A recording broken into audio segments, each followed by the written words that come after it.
Guys, welcome to this episode. The title, as you can see, is The Seed Always Survives. Why is that important? Because there's always been survivals each time the earth has went through a cycle to where there was going to be major changes. Whether you had to build a boat, or you had, because of a flood, or you had to dig an underground city in Turkey at Derinkuyu to survive. It's a physical reality, but it's also a mental reality for you to get there. Once you get to that mental reality, then the rest becomes easy. Once you accept what we see happening, you see the data, don't panic. Don't go into the tsunami of chaos that could happen after these events really start to slide here very soon. What you want to do is watch the video. We've mentioned this before, but the seeds will always survive. Don't forget that. Enjoy this. I think you should get something out of it, and share it, as always. Let's get into it. Now, what we're looking at in the entire scope of the video series, guys, is that there is a surviving seed of all the catastrophes. You can look at any section of history from Noah's flood. People in certain groups survived it. They survived many different cataclysms. A lot of people didn't make it, but a lot of people did, and it was usually the ones that were basically grounded. Going back to, remember the videos I did about the Veras, the underground cities in Derinkuyu there in Turkey? They were told that this would be a place to move to for safety. They listened. And what did we end up having there? It was a lot of farmers, remember, and down-to-earth people that understood what was about to happen and heeded the warnings, right? We're seeing this going on now.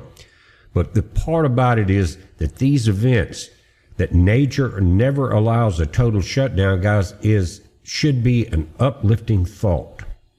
Now, we kind of touched on it when we were talking about how the Hopis and their mental stability, as far as it's not chaos, it's nature actually saving itself when we see these incidents happen, that it is a necessary thing. The earth has to shake off the, I guess you would call it vampires of the physical, the water, the resources, all of that, because they don't believe in human life, and we're going to get there. But when the clock resets and what we're talking about, and the greedy and unsustainable dominant forces are cleared away, but a seed of life is always protected. That's where we're going.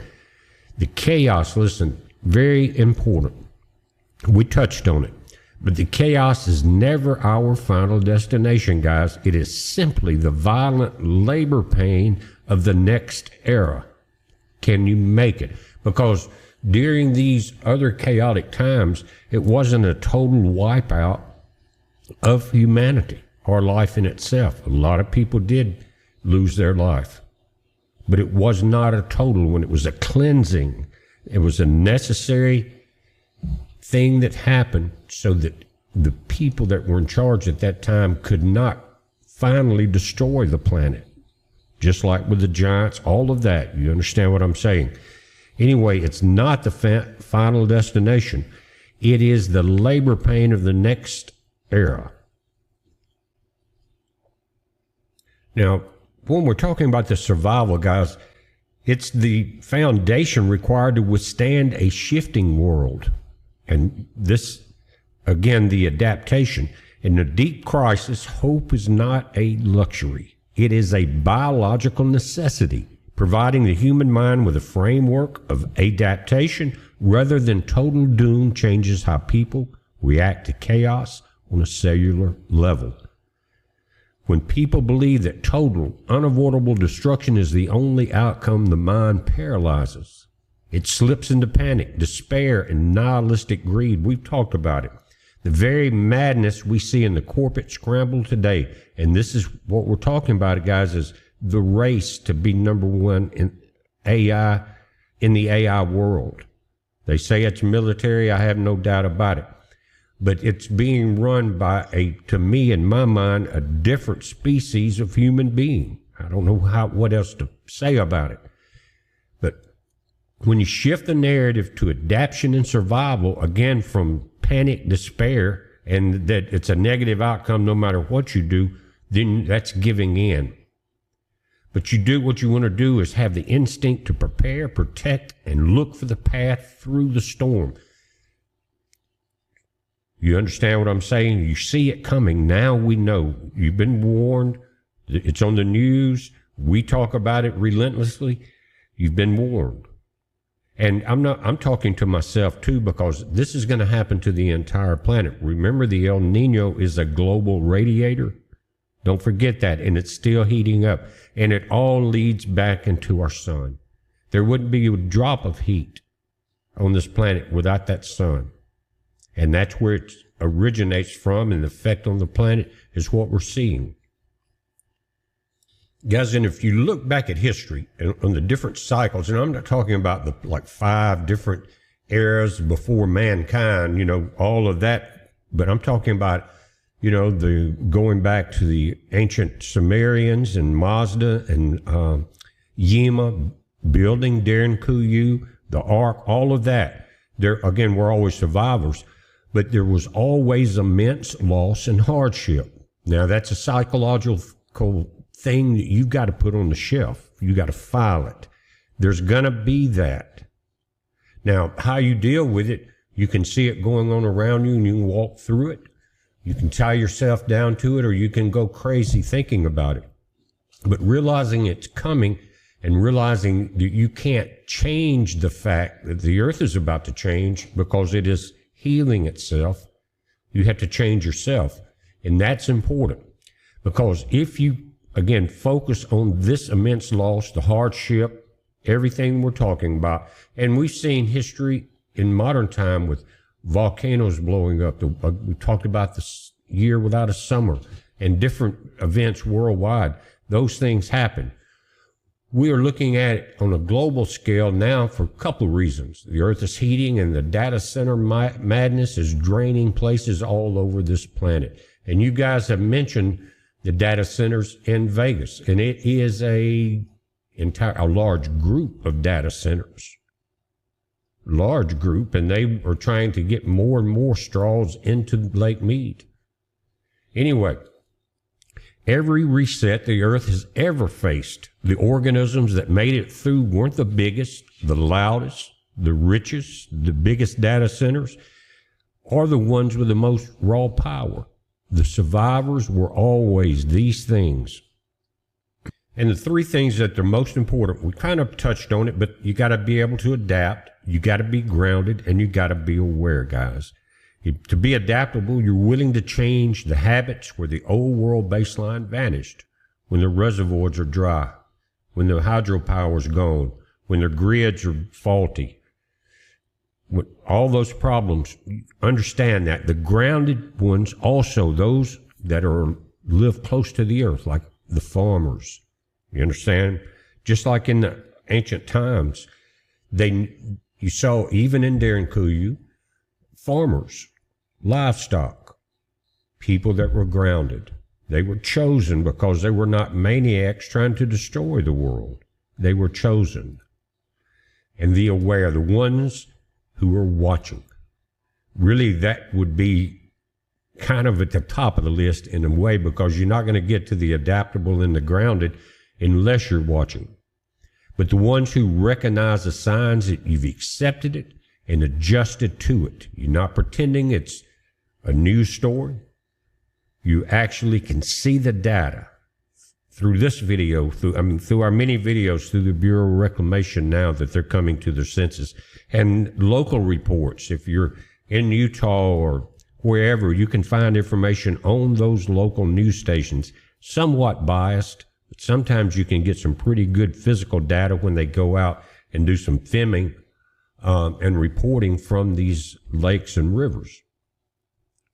And guys, you've got the physical drought, and we have a mental drought. And one of that is because not being aware, not preparing. But the other one is the fact the mental drought has 2 parts. The other is the fact that people are looking for a complete doomsday scenario, kind of throwing hope to the wind, kind of like we're going to be flown out of here. We're not going to need to prepare for anything. We're just going to float up like butterflies. The same type narrative, but maybe in a worse way. We're all going to die, drown, and thirst to death, right?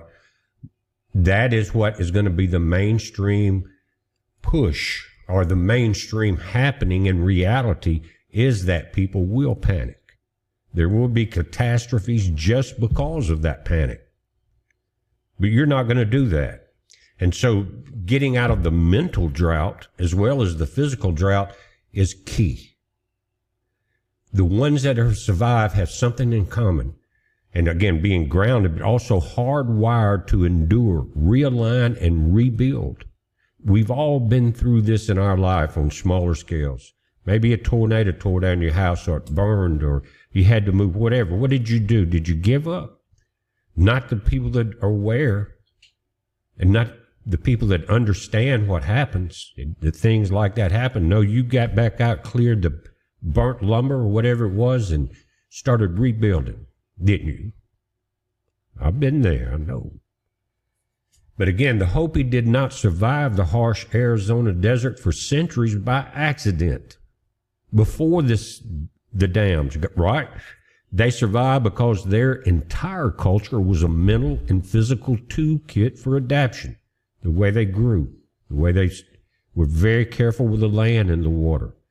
By keeping your eyes open, guys, reading the data clearly, that's where we started this journey.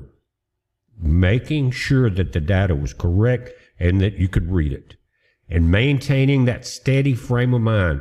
That is it's going to be needed to guide you through this transition.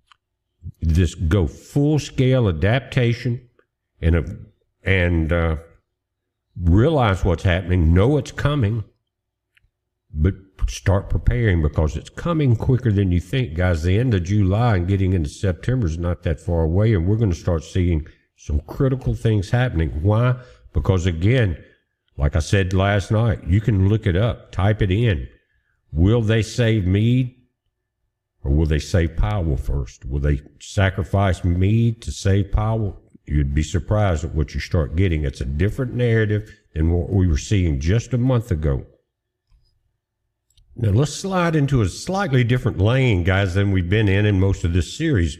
But what is common in all of these events, whether it's Noah's flood or the flood of Enlil and Enki, or the Veras that the people in Persia went into, or where the ant people saved the Hopis in underground caves and hiding places for a long time. Regardless of which one you name, here's the important part. They always had a god or demigod or someone they thought of as a god, could be a simpler, higher intelligence, higher technically, higher advanced, that led them there. Spider Woman with the Hopis, Mazda to Yima, Yahweh to Noah, all the way back to Enki telling the Sumerians to build that boat.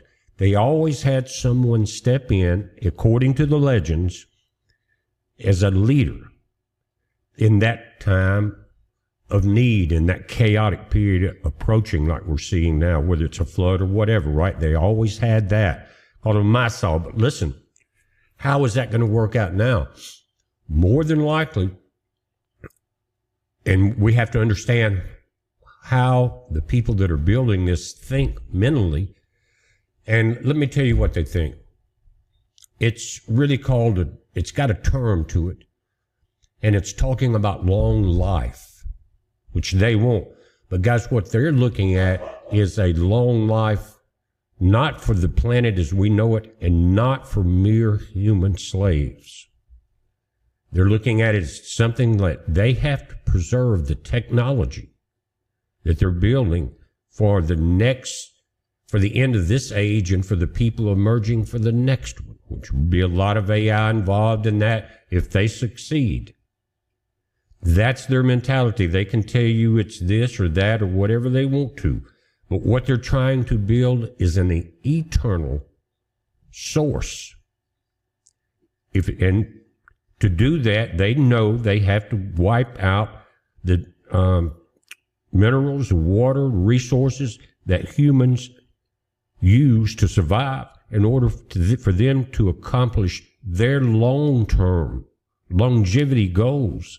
And that is to have this information stored, the people wiped out, but you're using the remaining water and electricity to keep this thing alive. And they're moving massively, guys, into their own power systems. The government's granting it very fast in order to preserve it. But of course, nature always will control it.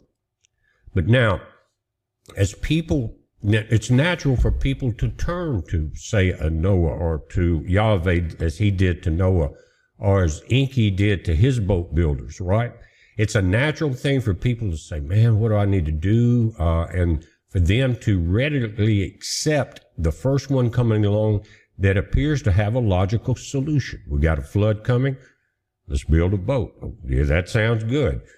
And so it's going to happen this time too. But we're going to be dealing with AI, artificial general intelligence. That's what you see, and that is really one of the highest levels. And what people will start doing, and we all have done it, maybe not in a religious level, but people will start turning to that as far as the AI God. You understand what I'm saying? Or someone that can technically tell them how to build their boat, whether it's physical or for their spirit or whatever. And it's going to turn to that. And we're going to be looking at the fact that, and it's going to happen quicker than you think, but we're going to look into the fact that AI is not always right. They admit it. They make mistakes, get off base and all of that. But they're trying to build something that will replicate that for people to follow it. In the image of the beast. That's what they're building. They won't, just like in videos or books, going back to Tolkien, guys, he wrote about, in The Lord of the Rings, just for an example, he wrote about the one side, the dark side, tearing all the trees down and pulling them into that big hole and burning them. Remember that? Different layers of all type of chaos going on, destroying the planet. And Tolkien, guys, he was a World War I veteran, a teacher, instructor, very wise man. But when he was writing about that, it was not really a fiction because he lived through that. He saw the smokestacks come up along the English countryside and take out the green areas and the small villages. He lived through that. He hiked over some of those mountains that they talk about in the journeys there. But what he was doing was, in his way, in his ability, was pointing out that man was destroying nature. Even back then, guys, he made it up until he died in 1973, but he wrote a lot of this like in the 30s, I think. You can look it up. But anyway, that's what we're seeing again, and that's what he was writing about. And he didn't expect it to be a big book at all. It was a surprise to him. But he was writing about a real-world experience of technology taking over the English countryside through that area. And that's why a lot of these things, when you see a movie about something or read a book, it has an origin. Somewhere, it wasn't just created. Anyway, what we're going to see with this AI God coming up, we've seen if you paid attention to what AI is doing, there's a thing going around with different videos that talk about AI psychosis, where people become so involved they can't look outside of that. You got to still look at the real world. AI is a tool, a research tool. It's not a god. And it admits that it's wrong, but a research tool, it's infallible. I mean, it's not infallible, it's invaluable, because if you're trying to keep from burning your house down while you wire a solar system, you might catch a few hints, right? It's a tool. But people will turn to it because they've lost all compass. They've looked for a savior to come. They waited to be floated away before this happened and didn't prepare. So when that illusion vanishes, they are left without compass. And they will turn to the nearest religion or the nearest supposedly wise AI for guidance, but not the surviving seed. You won't do it because we're talking about it right now. You'll realize what's happening, but just touching base on this AI psychosis, you can look it up, and there's some pretty strange YouTube videos about the people's reaction and really following orders from the AI source into fantasy land and really making them almost go crazy, right? So we know that that is a possibility. That's my point. And it can become a religious psychosis when you lose all compass. We can't let that happen. You got to be grounded. You got to realize what we've talked about for over 40 episodes about what the reality of Mother Nature is coming. But you got to realize what we're talking about for the first time in this video or this series, guys. What is on the other side? What are we looking at? And this is why they say that when a civilization hits a hard physical wall, like the dry desert, with millions of people living there, the temporary, greedy, short-sighted leadership structures are naturally stripped away. Again, no compass. The human mind inherently searches for an authority anchored in deep time, something that remembers the previous resets and knows the exact protocols for keeping the seed alive, like the long-lived lives of the gods and demagogues of the past that pass this on. But in this case, guys, AI, a large language model, has read everything, understands it, has a pretty good knowledge of many languages. They can get, you could go there if you accepted the fact that this is religion and get any information you wanted. You understand what I'm saying? You could look back through time because there's no human on earth that can not understand, but can read and capture that much information from that many books.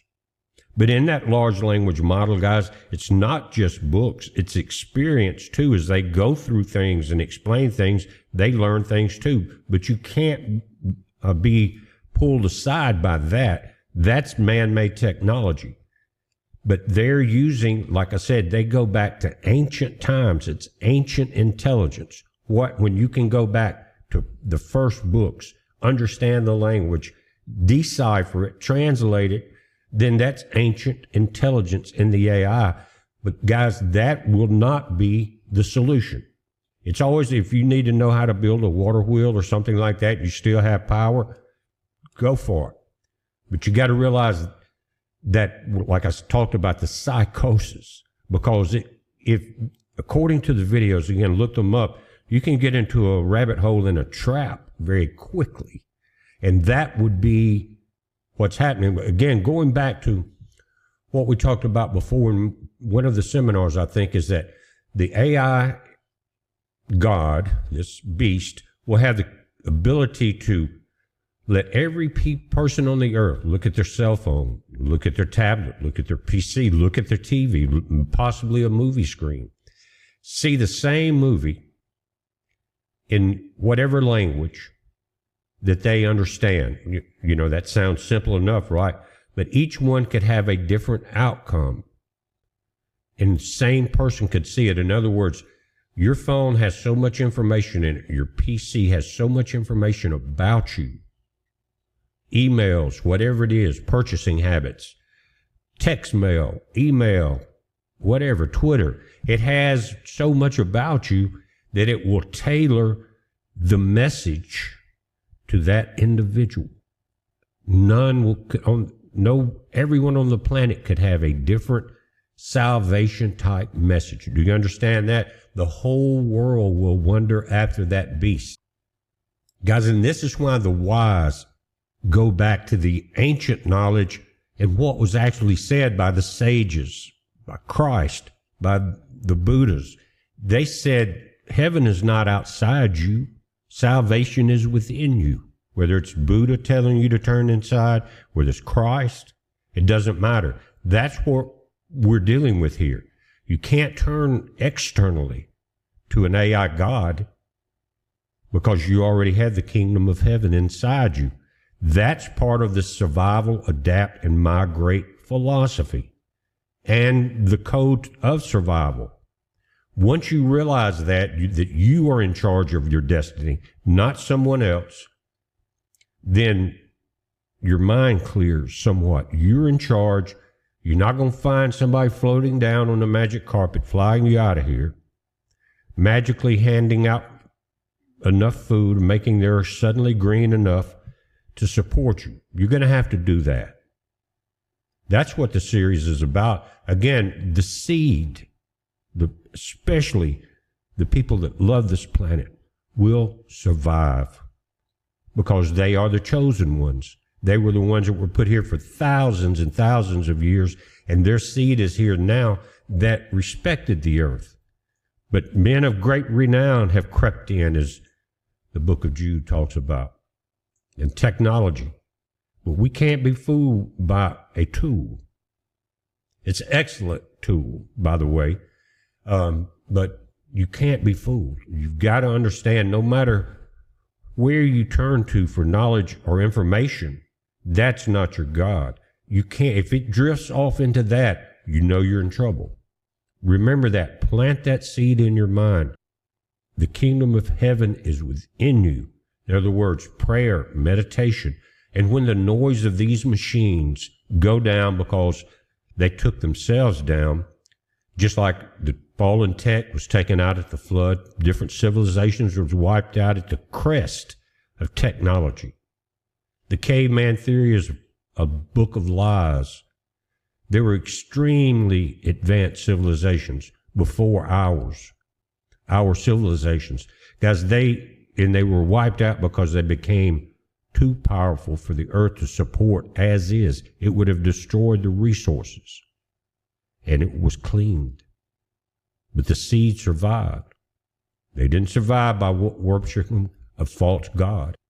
They knew that within them they had that strength and the salvation. And that's the seed that will make it.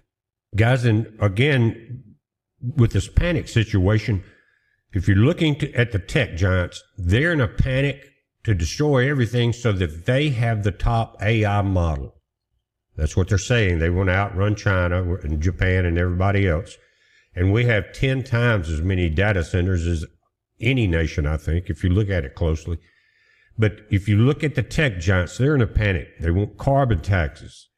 They're thinking about an AI savior to fix a broken world while changing nothing inside ourselves. It's the path of dependency and spiritual death. You're still relying on someone else.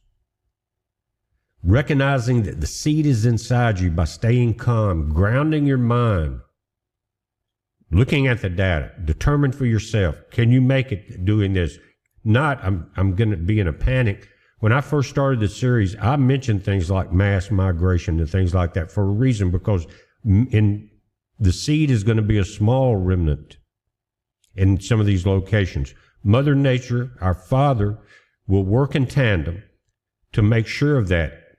They will not leave a large group of people on the Colorado River Basin. They know it won't work. But the seed will survive, the ones that understood it before and the ones that are now coming to that realization. Again, there was no magic tricks for this survival. Going back, Noah had to build the ark with his own hands. Yima, again, took instructions from Mazdi. He had to physically knead the clay, dig out those cities to construct the Vera. They survived. The Hopi had to physically walk down into the earth and learn the discipline of the Anunnaki. And what's the key to all three, guys? They had to physically listen, look at the signs coming, and take action. Not sit back and cry and worry. They took action. And listen, the Hopi, again, they had to learn the discipline of what's called the Anunnaki, which they call the ant people. But guys, do you know that Anu, again, Sumerian god, Sinan is Naki, Anunnaki. It ties Spider Woman with Nihirsag as the same individual, coming from the Hopi, the Spider Woman, the Weaver. So was Nihirsag, the Weaver. They both wed. Anunnaki led them into the mesas, into the caves, into the underground fortresses for survival. They had to take action. But there couldn't be like a drowning swimmer dive in and you get drowned trying to save them. They already knew the game before they dove in. You've got to understand what that means, and that's why I've been a little insistent on this series, is the fact that once you accept it, you can move forward. But if you see it as doomsday and the end of everything, you'll give up hope and give up trying. That's not how the seed works. And that is really polluting your seed, and not DNA-wise, but in your mind, because that seed will not grow, because you will be in a panic. You will not be looking at the survival needed and the wisdom needed to survive. You'll be one of those lost in the migration and not knowing where to turn, no compass. You don't want that to happen, and you dang sure don't want to turn to an AI god. It's a heads up, guys. Didn't mean to be this long. I was trying to make it not so boring. But I think it's important we talk about these things. I know we went through about 3 or 4 different subjects, but they all relate. Like I said, I love every one of you. Our Father loves you. It's a major heads up, and be safe.